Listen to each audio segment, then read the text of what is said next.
What's good, YouTube? It's your boy Church Boy V. Hope y'all having a blessed day. I'm having a good day. I wanted to show y'all this video. I want to get y'all opinion on this. This is the Christian Broadcast News, Network News.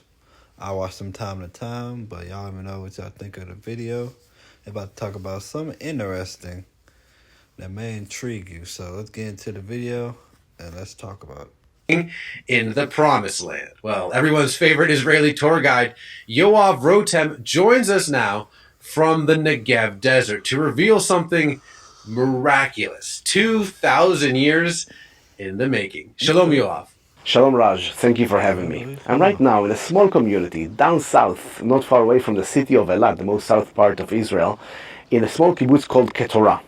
Right over here behind me, there's a fascinating story that actually is not starting today, not connected exactly to today, but starts in the year 2005 or maybe 2011 when they planted this tree behind me. But let me take you a little bit more back to the 1960s. In the 1960s, they excavate a site, very famous site that we all know, called Masada. Masada is a site that is dated to the 1st century BC, time of Herod, King Herod the Great, and 1st century AD, which is the end of Masada. This is the time actually of the New Testament. Now, over there, among some other findings, they're finding some date pits. Date pits from 2,000 years ago, and that's very exciting. Now, in the year 2005, scholars from the Arava Institute, right over here, actually managed to sprout one of these date pits. And guess what? This guy behind me is the result of it. This is Methuselah, the tree that sprouted in 2005 and 2011 they planted over here. It's super exciting. We are having here the oldest seed that ever sprouted, but it's also a date tree from a very famous site. It's very old, 2,000 years ago. And what can we do? There is kind of something upsetting. This is a male tree. It doesn't give fruits.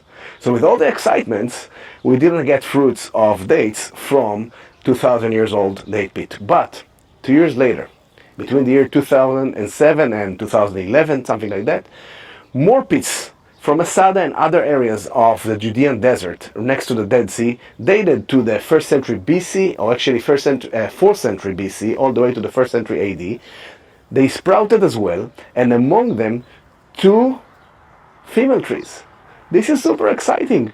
If you have female trees and a male tree, you can have fruits.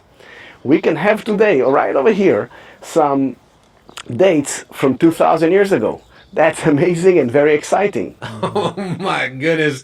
That is just so unbelievably cool, my brother. But let's get after it. How does this tie in to the Bible? You know, biblically we have something super exciting over here. The date palm tree is going with the land of Israel, the land of Judah, all the time. It's one of the main elements of the land and connected to, it's connected to God, it's connected to promise. In the book of Psalms 192, we have the righteous as refers to as a palm tree that is blooming. We have, even in a prophecy, Ezekiel 41, is talking about the future temple that will have. Can we confirm this? Y'all let me know in the comment section. Can we confirm what he's saying is real?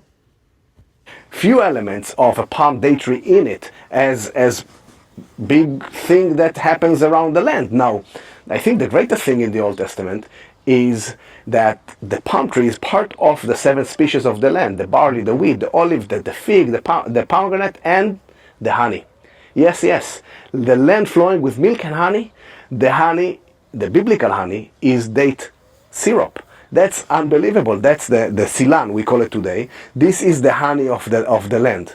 Now in the New Testament, this is also very exciting. In the New Testament time, the province of Judah was referred, or the emblem of it, and we can see it in many decorations, is the palm date tree. Judea. Now the Romans refer to it. The Romans, when they destroyed Jerusalem, they put a very poor palm tree on a coin, very famous coin called Judea Capta. When Jerusalem was captive, together with a Jewish woman crying and a Roman soldier standing on a Jewish man's helmet, this is something very powerful. Judah is destroyed; it's gone. Okay. Now, when you think about this, what's happening here? This is the pit is from the time of the destruction, and what's going on here? It's blooming. It's sprouted.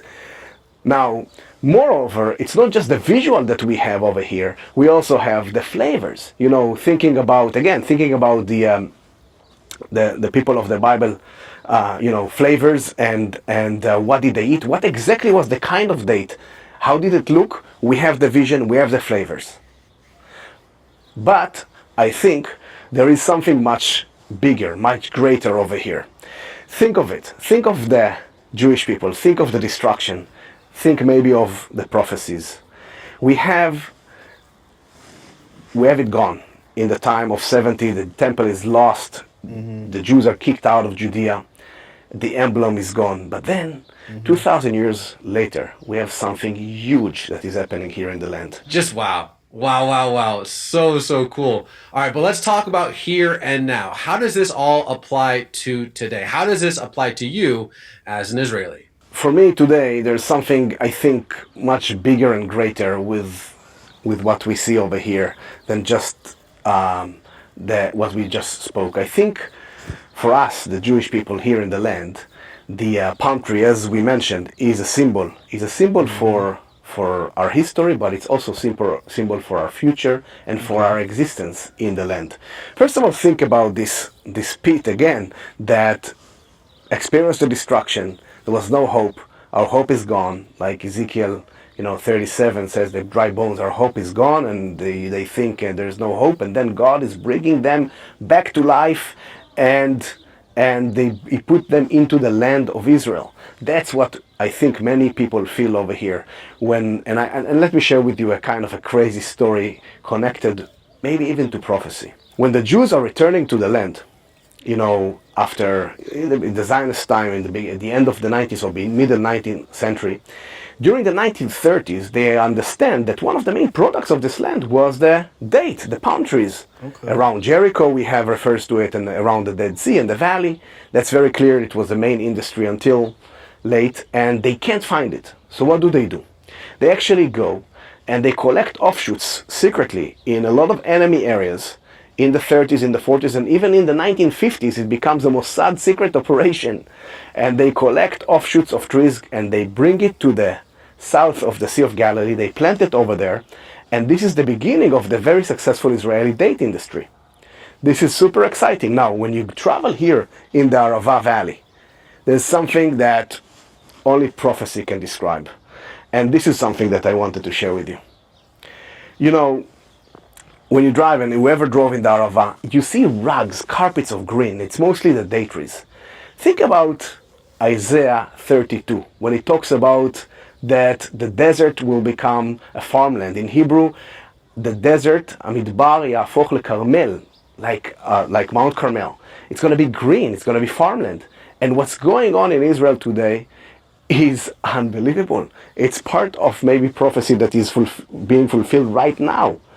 Especially with all the miracles that are happening to us these days, with the war and the protection we have with the rockets and everything, and the crazy things that the Israeli army and security forces doing in Iran, saving us from an evil regime that is trying to destroy us. Together with that, we have here the desert blooming, the desert becoming a farmland. And if you read over there in the same chapter, you see that Isaiah is talking about my people. God's talking about his people. They will dwell in peace. And that's something that is super interesting. When we talk about this, all of these miracles, and the desert becomes, green, and I hope you'll come and see it, we'll see it together. It's unbelievable that this is what we're asking for.